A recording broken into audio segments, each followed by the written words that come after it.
안녕하십니까, 박계비입니다. 이번 영상에서는 제가 수학 공식 암기법을 연구하고 있다는 것을 알려드리고자 합니다. 여기서 수학 공식 암기법이란 이제 고등학교에서부터 이공계 대학교에서 배우는 어려운 수학 공식들을 말합니다. 이 암기법을 생각하게 된 이유를 말하자면 제 어릴 때 이 얘기를 간단하게 하는 것이 좀 좋겠네요. 제가 어릴 때 공부 욕심이 좀 많았습니다. 어떤 생각을 했냐 하면 주변의 어른들 말씀을 들어봤어요. 그분들이 하시는 말씀이 어릴 때 참 잘 외워졌는데 뭔가 공부를 하면 머릿속에 잘 들어간다는 것이었습니다. 그런데 나이가 들고 나니 그게 참 안 들어간다는 말씀을 많이 하셨어요. 그래서 저도 비슷하겠거니 생각을 했습니다. 그래서 욕심을 좀 냈죠. 어릴 때 평생 공부할 가치가 있는 것들을 미리 좀 공부를 많이 해놓자. 어릴 때 공부하면 머릿속에 잘 들어간다니 그때 중요한 것들을 내 머릿속에 많이 넣어놓고 그 어른들 말씀하시기에 어릴 때 공부했던 것이 영원히 기억된다고 하니까 그렇게 내 머릿속에 좀 잘 넣어서 자산으로 만들고 싶었던 겁니다. 그런데 제가 시골 도시에서 자라면서 옆에서 무엇을 공부해야 될지 가르쳐 주는 사람이 별로 많지 않았습니다. 그래서 뭘 공부해야 될지 몰라서 저는 어릴 때 주로 외국어를 공부했어요. 그래서 초등학교 4학년 때 혼자서 외국어, 특히 영어 학습서를 사가지고 혼자서 공부를 좀 해봤고 중학교 때는 프랑스어, 고등학교 때는 독일어 등등을 공부를 했었죠. 그리고 대학교 가서도 독일어, 프랑스어, 중국어 등등을 조금 공부했습니다.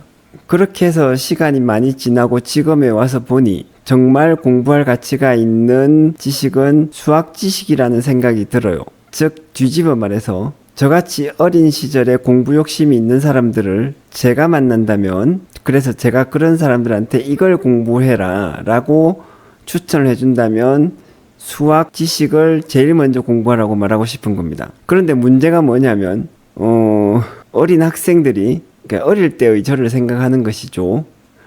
저 같은 어린 학생들이 옆에서 가르쳐주는 사람 없이 혼자서 공부를 한다. 그런데 그때 어린 시절에 나중에 배울 중요한 수학적 지식을 머릿속에 다 집어넣는다. 어떻게 하는 것이 좋겠느냐? 그때 수학 공식을 외우는 것이 가장 좋다고 생각을 합니다. 물론 수학은 암기만으로 이루어지는 공부가 아니죠. 하지만 공식을 아무것도 안 외우고는 어차피 수학 공부는 또 안 됩니다. 요 이야기는 조금 이따가 해볼 텐데요. 어쨌든 수학 공식을 외우는 것이 참 도움이 된다고 생각을 해요. 문제는 뭐냐면 수학 공식을 외우는 것이 참 어렵다는 것입니다. 왜 어렵냐면 노력이 부족해서 어려운 게 아니라 외우는 방법을 알기가 어려워요. 예를 들면 피타고라스 정리 C제곱은 B제곱 더하기 A제곱 요거 어떻게 외울 거냐 방금처럼 외우면 되겠죠. 근데 이거 외워가지고 도움이 될까요?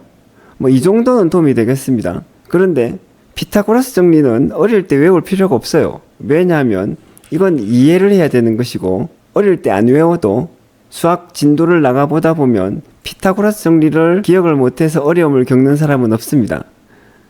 정작 외워야 되는 공식들은 더 복잡하죠. 특히 미분적분에 관련된 공식들을 반드시 외워야 되고 이거를 외우기도 힘들고 근데 반대로 안 외우면 계산이 안 됩니다. 진도를 못 나가는 것이죠. 예를 들면 탄젠트 적분은 마이너스 ln 절대값 코사인인데 이거를 안 외우고 탄젠트 적분할 수 있겠습니까? 그래서 이런 것들을 외우려고 하는데 문제는 뭐냐면 수식으로 쓰여져 있는 것들을 외우는 것이 각자 나름대로 어려워요.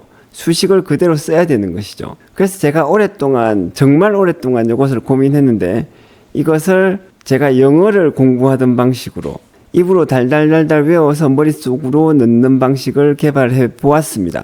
이게 정말 다른 사람들한테 도움이 될지 모르겠는데 제가 어린 시절에 즉 대학 시절에 학생들을 과외를 시키면서 공부를 시켜본 결과 외운다면 이렇게 외워야 됩니다. 그게 뭐냐면 방금 말씀드린 것처럼 우리말로 달달달달달 입에 딱 붙도록 습관화되어서 기억되도록 그렇게 외워야 되는 것이죠. 그리고 수학 공식들을 그렇게 외울 수 있는 방법을 나름대로 개발했습니다. 그런데 개발은 했는데 주변 사람들한테 제가 이 얘기를 해보니까 반응이 좀 극과 극으로 나뉘는 것 같아요. 제가 이 수학 암기법을 책으로 써서 출판사 사장님들한테 조언을 구했더니 수학을 암기로 공부한다는 것에 대해서 거부감이 크시더군요.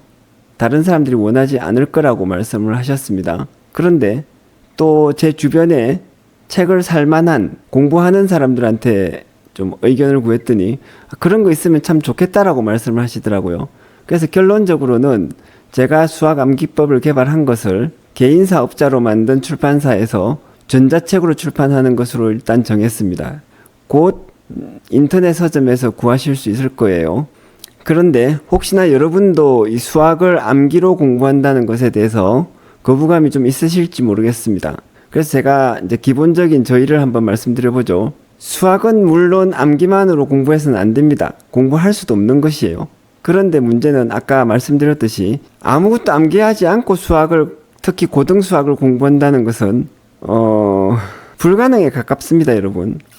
물론 어떤 정말 수학을 잘하는 분들, 그런 분들은 암기 없이 공부하시는지도 모르겠어요. 하지만 여러분들은 그런 분들 말씀 들으면 안 됩니다. 그리고 우리가 어릴 때를 생각해 봅시다. 초등학교 2학년 때 수학 공부하면서 제일 먼저 뭘 외우나요? 초등학교 1학년 때는 1 더하기 2는 3 이런 거 공부하고 구학교 2학년 때는 구구단 외웠습니다. 요새는 어떤지 모르겠어요. 근데 수학 교과 과정은 잘 안 변하니까 제가 공부하던 80년대, 70년대와 별로 다르지 않다고 봤을 때 초등학교 2학년, 좀 빠르면 초등학교 1학년 때 구구단 외우시는 분들 많을 거예요. 자, 구구단 안 외우고 곱셈 할 수 있습니까? 다 알고 보면 구구단이라는 것은 덧셈의 반복이죠. 그래서 구구단 외울 필요 없어요. 그러나 실제로 구구단 안 외우고 곱셈 나눗셈 하는 학생들 거의 없습니다. 우등생들 대부분 다 구구단 외우거든요. 자, 다시 대학 수학으로 가면 어떻습니까? 사인 함수 미분하면 코사인 함수 나오거든요. 이거 안 외우고 사인 함수를 도함수로 따닥 계산해가지고 머릿속으로 항상 계산해가지고 사인의 도함수가 코사인이라는 것을 찾아내는 사람, 제가 생각할 때는 100명 중에 1명도 안 됩니다. 탄젠트 미분하면 뭐가 되죠? 시컨트 제곱 x 되거든요. 이거 미분할 때마다 탄젠트의 도함수를 계산해내는 사람, 제가 볼 때는 우리나라에는 거의 없을 겁니다. 제 추측이 틀린다고 하더라도 여러분들이 항상 이렇게 탄젠트를 미분하면 시컨트 제곱 x라는 것을 찾아내면서 그렇게 공부할 수 있는 자신 있으면 안 외워도 돼요. 그런데 역삼각 함수, 쌍곡선 함수, 역쌍곡선 함수의 미분적 분공식 싹 다 외워야 되죠. 그거 안 외우면은 이공계 가서, 특히 공대 가서 공부 못합니다, 여러분. 그것만 외운다고 수학 성적 쑥쑥 나오는 건 아닙니다. 그런데 그거 안 외우면 아무것도 안 되죠. 삼각함수의 미분적 분공식도 안 외우고 이공계 가서 버틸 수 있는 학생이 누가 있겠어요? 그런데 문제는 뭡니까? 이거 외우려고 하면 엄청나게 헷갈립니다. 삼각함수의 미분적 분 전에 삼각함수의 합과 차이 공식, 요것도 헷갈리죠. 요거 12개씩 20개씩 쭉 나오는데 이거 안 외우고 버틸 수 있는 학생이 누가 있겠어요? 저 나름대로는 일부는 안 외우고 차트사고 암산으로 계산해가지고 공식 유도해가지고 해봤는데 그래도 그렇게 하나 외워서 쓰나 똑같습니다. 게다가 수학의 지식이라는 것이 특징이 있죠. 그게 뭐냐면 수학의 지식은 영원히 안 변합니다. 막말로. 피타고라스 정리가 2500년 전에 발견돼가지고 증명된 후에 2500년 지나도록 안 바뀌었고 앞으로 5000년, 만년이 지나도 안 바뀔 거예요. 지금 여러분들이 수학 교과서에서 배우게 되는 미분적 분뿐만 아니라 아무리 복잡한 수학 공식이 있어도 그거 한번 외워놓으면 영원히 암기할 가치가 있습니다. 왜냐하면 안 바뀌니까. 이에 비해서 영어 단어나 영어 표현 혹은 사회에 대한 지식 이런 것들 다 외워놓으면 어떻게 됩니까? 100년 지나면 다 바뀝니다, 여러분. 그 전에 여러분들이 외워서 나이가 들어서 쓸만할 때 일부는 바뀔 겁니다. 그런 거를 공부하느니 영원히 바뀌지 않을 수학 공식들을 외우는 것이 차라리 좋다. 이것이 저희 생각이거든요. 그래서 어쨌든 수학 공식을 달달달달 외울 수 있는 좀 체계적이고 효과적인 방식을 나름대로 개발했는데 요거 특히 여러분들 제 채널에서 멤버십 회원 가입되어 있는 분들, 공부하자 등급에 있는 분들에게는 이제 출력해서 여러분들 쓸 수 있도록 PDF 파일로 이제 배포를 할 계획입니다. 그 점 참고를 하시고, 그렇지 않은 분들은 인터넷 서점에서 전자책으로 구입을 하시면 암기문들을 그대로 보실 수 있으니까 그걸로 공부를 하실 수가 있을 거예요. 그거는 훨씬 더 저렴한 가격으로 사실 수 있도록 준비를 하고 있습니다. 어쨌든 이런 사항들을 혹시나 참고를 하시고 수학 공부를 하시는 분들에게는 도움이 되셨으면 좋겠네요. 혹시나 도움이 안 된다고 생각하시는 분들은 그냥 이렇게 공부하는 사람들도 있구나, 무식하게 공부하는구나 이렇게 생각하시고 넘어가셔도 괜찮겠습니다. 어쨌든 시청해 주셔서 감사하고 이와 관련된 내용들이나 자료들, 영상들은 조만간에 계속적으로 올리겠습니다. 감사합니다.